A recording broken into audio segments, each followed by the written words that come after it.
Tem que ser feito. Conhecendo o edital, faz. Sim, vamos fazer. Ela é inteira? Faz? Não, só tô perguntando mesmo porque essa semana eu tô fazendo um monte de evento, né? Eu entro, faço o começo, pergunto se tem surto. Pode ser, então, assim. Aí se não tem, mas eu faço o começo, Tá bom. pergunto se tem surto, se podia alguém me perguntar se tem surto, não. Ah, mas no meio da... Daí na coisa... Não, pode fazer uma parte, daí depois Aí eu você faço desce. uma parte.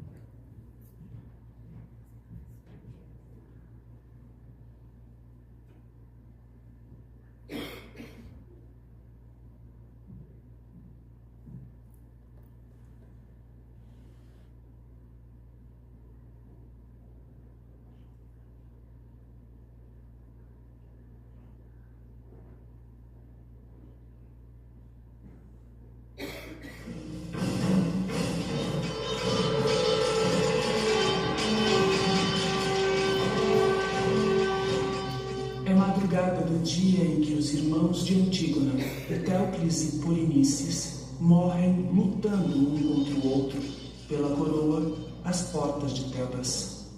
Creonte, o novo rei, é o grande herói do dia. Não se conhece verdadeiramente um homem, sua alma, sentimentos e intenções, senão quando ele administra o poder e executa as leis. Etéocles, que morreu defendendo a cidade, deverá ser sepultado com todas as pompas militares dedicadas ao culto dos heróis. Mas seu irmão, Polinices, amigo do inimigo que os atacava, esse ficará como os que lutaram a seu lado, cara ao sol, sem sepultura. Ninguém poderá enterrá-lo, velar-lhe o corpo, chorar por ele, prestar-lhe, enfim, qualquer atenção póstuma. Mesmo depois de mortos, não devemos tratar heróis e infames de maneira idêntica. Nunca, enquanto eu for rei, Tebas dará tratamento igual ao traidor e ao justo.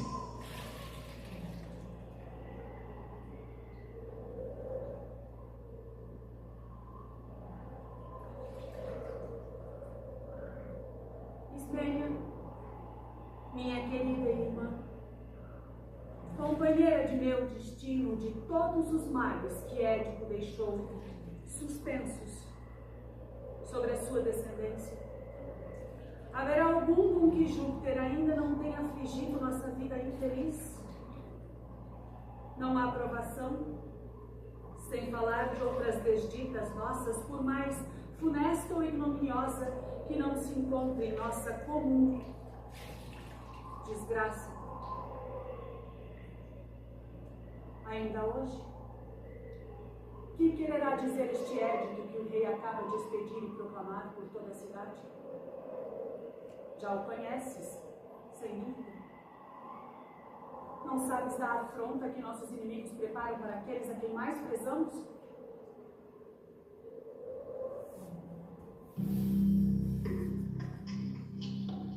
Chamei-te até aqui fora do palácio para que só tu possas ouvir o que eu tenho a te dizer. Sabes que Creonte concedeu a um de nossos irmãos e negou ao outro as honras da sepultura. Dizem que inumou a Etéocles como era de justiça e de acordo com os ritos, concedendo-lhe um lugar condigno entre os mortos, ao passo que, quanto ao infeliz Polinices, ele proibiu aos cidadãos que encerrem o corpo num túmulo e sobre ele derramem suas lágrimas. Quer que permaneça insepulto, sem homenagens fúnebres e presa de aves carniceiras. Tais são as ordens que a bondade de Creonte impõe a mim, como também a ti. E eu afirmo, ele próprio virá a este sítio comunicá-las a quem ainda as ignora.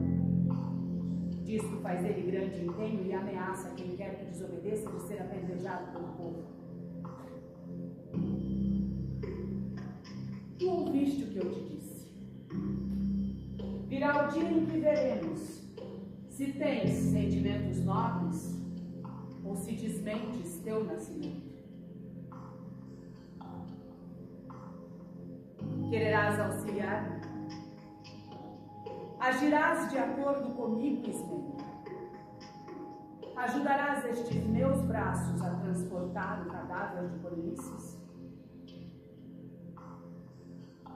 Não. Claro que não. Pois uma coisa eu te digo: Polinices era meu irmão e teu também, embora recuses o que eu te peço. Não poderei ser acusada de traição para com o meu dever, apesar da proibição de Creonte. Ele não tem o direito de me coagir a abandonar os meus. Basta nosso pai, Édipo, que morreu esmagado pelo ódio e pelo opróbrio quando, inteirado dos crimes que cometera, arrancou os olhos com as próprias mãos. Também de sua mãe e esposa, visto que ela foi ambas as coisas, Jocasta, que pôs termo a seus dias com um forte laço. Em terceiro lugar, nossos irmãos, no mesmo dia perecendo ambos, desgraçados, dando-se a morte reciprocamente. Temos que lembrar primeiro que somos mulheres. Não podemos competir com os homens. Segundo, que somos dominadas por aqueles que detêm a força e temos de obedecê-los não apenas nisso, mas em coisas bem mais humilhantes. Não é assim que tu dirias? Não insistirei mais contigo, Ismênia, e ainda que mais tarde queiras auxiliar-me, já não me darás prazer algum, pois obedece então a teus senhores. E glória a ti, irmã. Eu vou enterrar o nosso irmão.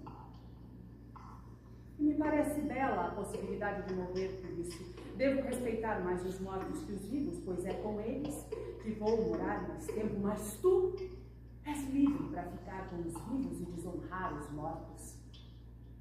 Poupa teu medo, que a mim me basta o meu. Não é por não ter medo que tomas atitude. A minha loucura e a minha imprudência velam a honra de um morto querido. Arriscando-me por ele, não corro o risco de uma morte em glória. Faze tu o que quiseres. Será um belo fim se eu morrer tendo cumprido esse dever. Quanto a ti, se isso te apraz, despreza as leis divinas. Invocas o pretexto de tua fraqueza. Eu erguerei um túmulo para meu irmão muito amado. Não temas por minha vida. Trata de salvar a tua. Cumpra a vontade daqueles a quem devo agradar, os deuses, e somente eles. Quando e se me faltarem as forças, eu cederei. Antes não. E visto que não me ajudarás, serás odiosa também ao morto, junto a quem serás um dia depositada e com razão. Vamos. Deixa-me com minha temeridade enfrentar o perigo. Meu sofrimento nunca há de ser tão grande quanto gloriosa será a minha morte.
Confesso o que fiz.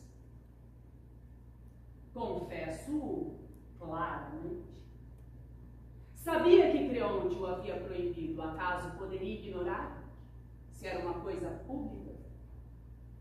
E desobedecia a ordem dele, porque não foi Júpiter que a promulgou. E a justiça, a deusa que habita com as divindades subterrâneas, jamais promulgou tal decreto entre os humanos. Nem eu creio que o édito de Creonte tenha força o bastante para conferir a um mortal o poder de infringir as leis divinas, que nunca foram escritas, mas são irrevogáveis.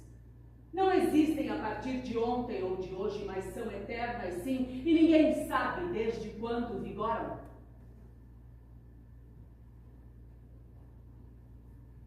Tais decretos, eu que não temo o poder de homem algum, posso violar, sem que por isso me venham a punir os deuses.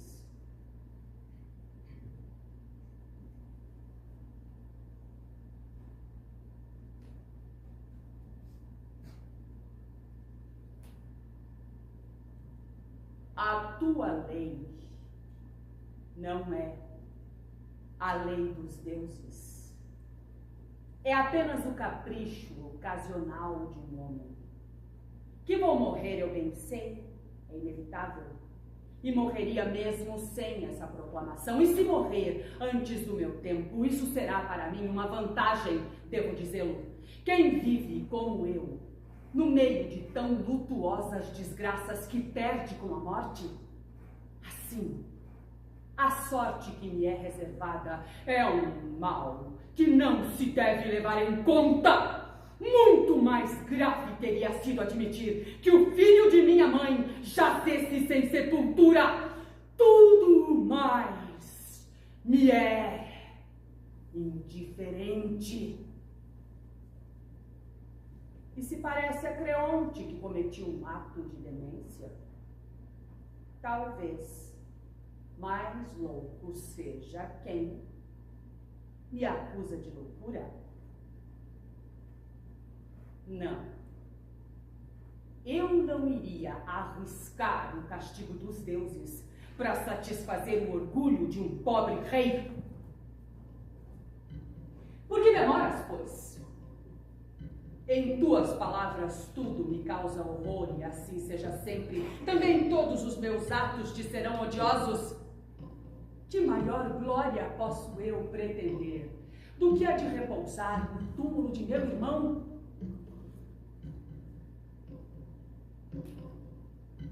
Estes homens confessariam que aprovam o que eu fiz, se o terror não lhes tolhesse a língua.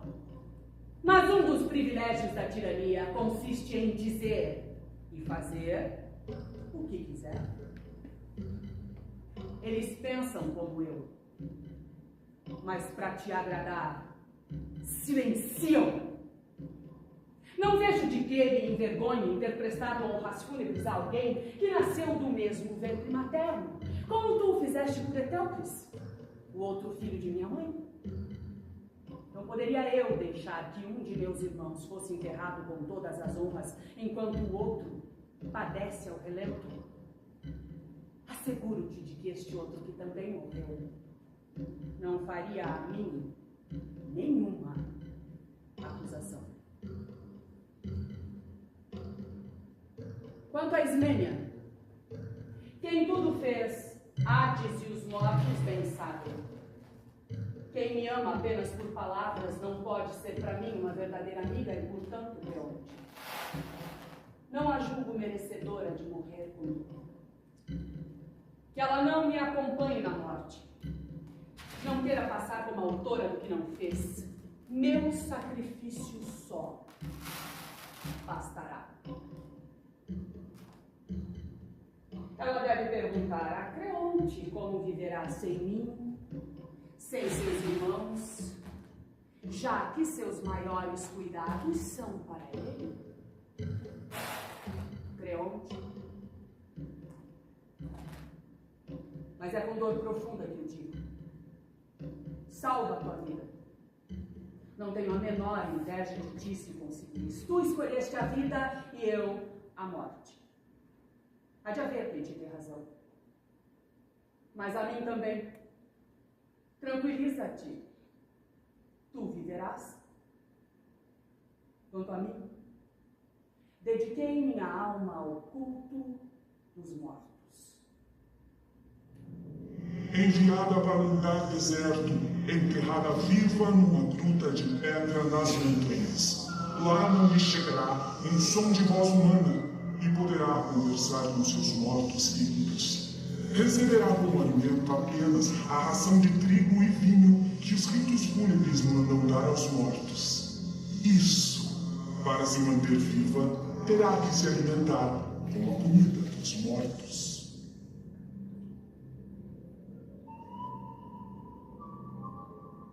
Cidadãos de Tebas, minha pátria, vede-me em caminho para o atalho fatal, contemplando pela última vez a luz rutilante do sol. Plutão me arrasta viva às margens do Aqueronte. Ó cidade de meus pais, ó felizes habitantes de minha terra, ó fontes do Dirceu, ó muros sagrados de Tebas. A vós, pelo menos, eu tomo por testemunhas. Vede como sempre sejam ouvidas as lamentações de meus amigos, como e por que iníquas leis sou levada a um covil de pedra, a um túmulo de nova espécie. Ao invés de ser enterrada com meu querido irmão e com os meus, serei encerrada viva. Como sou infeliz. Nem sobre a terra, nem na região das sombras poderei habitar. Nem com os vivos, nem com os mortos. Meu pai, dolorosas recordações tu me trazes, renovando as angústias sem fim que tenho sofrido por nosso destino, pelo infortúnio minaz dos Labdácidas. Ó funesto casamento de minha pobre mãe, união com meu desgraçado pai que me devia a vida. De que míseros progenitores eu nasci, será por eles que agora, maldita, eu caminho para a sepultura. A luz rutilante do sol já não mais poderei ver. Que ninguém lamente minha sorte. Que ninguém suspire. Ó túmulo, ó leito nupcial, eterna prisão da subterrânea estância para onde caminho agora para juntar-me aos meus, visto que a quase todos já Perséfone recebeu entre os mortos. Seja eu a última que desço ao Hades antes do termo natural de meus dias. Lá ao menos tenho a esperança de que minha chegada agradará a meu pai, a minha mãe e também a ti, meu irmão querido. Quando morrestes, eu com minhas próprias mãos cuidei de vossos corpos, sobre eles fiz libações fúnebres e hoje, Polinices, porque dei sepultura a teus restos mortais, eis a minha recompensa. Ser encerrada viva num túmulo de pedra, longe dos que tanto amei, nem a graça de ser enterrada com os meus esse detestável Creonte me concede por pura vaidade e amor ao seu poder de rei. Deuses imortais, a qual de vossas leis eu desobedeci?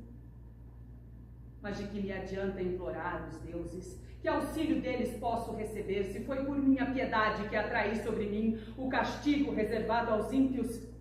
Se tais coisas merecem a aprovação dos deuses, reconheço que sofro por minha culpa, mas se provém de meus inimigos, eu não lhes desejo um suplício mais cruel do que o que vou padecer. Ó cidade de meus pais, terra tebana, ó deuses autores de minha raça, vejo-me arrastada. Chefes tebanos, vede como sofre a última filha de vossos reis, e que homens a punem por haver praticado um ato de piedade. Se alguém perguntar quem foi Antígona, que respondam: foi aquela que morreu pouco antes de Tebas. Um erro traz sempre um erro. Desafiado o destino, tudo será destino. De que fala o meio-dia profundo? O ódio cobre toda Tebas como um sol atroz. Só Antígona suporta as flechas arremessadas pela lâmpada em arco de Apolo, como se a dor lhe servisse de óculos escuros. Despenteada, banhada em suor, objeto das risadas dos loucos e do escândalo dos sábios, manchada pelo incesto cometido por seus pais, impossibilitada de ser uma mulher para qualquer homem, segue em campo aberto a pista dos exércitos que as aves de rapina espreitam como se já estivessem mortos. Entre os corpos nivelados pelo início da decomposição, reconhece Polinices em sua nudez verdadeira, exposta como uma sinistra ausência de fraude e a solidão que o cerca como uma guarda de honra. Mesmo vivo, o cadáver oficial de Etéocles, tornado frio por força dos seus sucessos, há muito foi mumificado pela mentira da glória. Mesmo morto, Polinices existe como a dor. Ele já não corre o risco de terminar cego como Édipo, de vencer como Etéocles, de reinar como Creonte. Já não pode congelar-se, porque não pode senão apodrecer. Vencido, despojado, morto, ele atingiu o âmago da miséria humana. Nada se interpõe entre eles, nem mesmo uma virtude, nem um ponto de honra. Inocentes das leis, escandalosos desde o berço, envolvidos no crime como numa mesma membrana, eles têm em comum a atroz virgindade que consiste em não pertencer a este mundo. Este morto é a urna vazia dentro da qual Antígona pode verter, de uma só vez, todo o vinho de um grande amor. Seus braços erguem com esforço esse corpo que as aves de rapina lhe disputam e carrega o seu crucificado, como se carregasse uma cruz. Com a fronte curvada, Antígona parece suportar o peso de Deus. A cidade impiedosa ignora os crepúsculos. O dia escurece sem transição, como uma lâmpada queimada que não reflete nenhuma luz.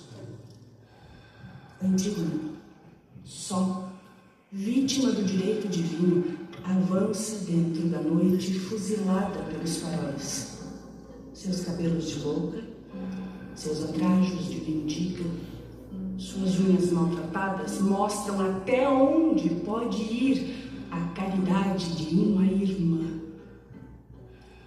Em pleno sol, ela era como água pura sobre mãos sujas, como sombra no interior de um capacete, como um lenço sobre a boca dos mortos. Em plena noite, ela se transforma em lâmpada. Sua dedicação aos olhos perfurados de Édipo reflete-se sobre milhões de cegos. Sua paixão por seu irmão putrefato reaquece para além do tempo milhares de mortos. Não se mata a luz, pode-se apenas abafá-la. Não se pode esconder a agonia de Antígona. Creonte condena a sarjeta, lança às catacumbas. Ela regressa ao país das fontes, dos tesouros, dos germes. Parte em busca de sua estrela situada nos antípodas da razão humana, a qual não pode alcançar, senão passando pela sepultura. O meio-dia profundo falava de furor. A meia-noite profunda fala de desespero. O tempo já não existe nessa Tebas privada de astros. Subitamente, no silêncio embrutecedor da cidade que cozinha o seu crime, uma batida vinda das profundezas da terra torna-se precisa, cresce, Uma vaga fosforescência emana de Antígona suspensa, a inane suicida. O tempo, arrastado pela oscilação do pêndulo que parece medir a amplitude da morte, o seu lento vai e vem, mergulha cada vez mais fundo na sepultura. Esse peso palpitante põe em movimento a maquinaria dos astros. O barulho revelador atravessa o calçamento, as lajes de mármore e as paredes de argila endurecida e enche o ar seco de uma pulsação de artérias. Os adivinhos deitam-se com o ouvido colado ao solo e auscultam como os médicos o peito da terra prostrada por um sono letárgico. O tempo retoma seu curso ao som do relógio de Deus. O pêndulo do mundo é o coração de Antígona.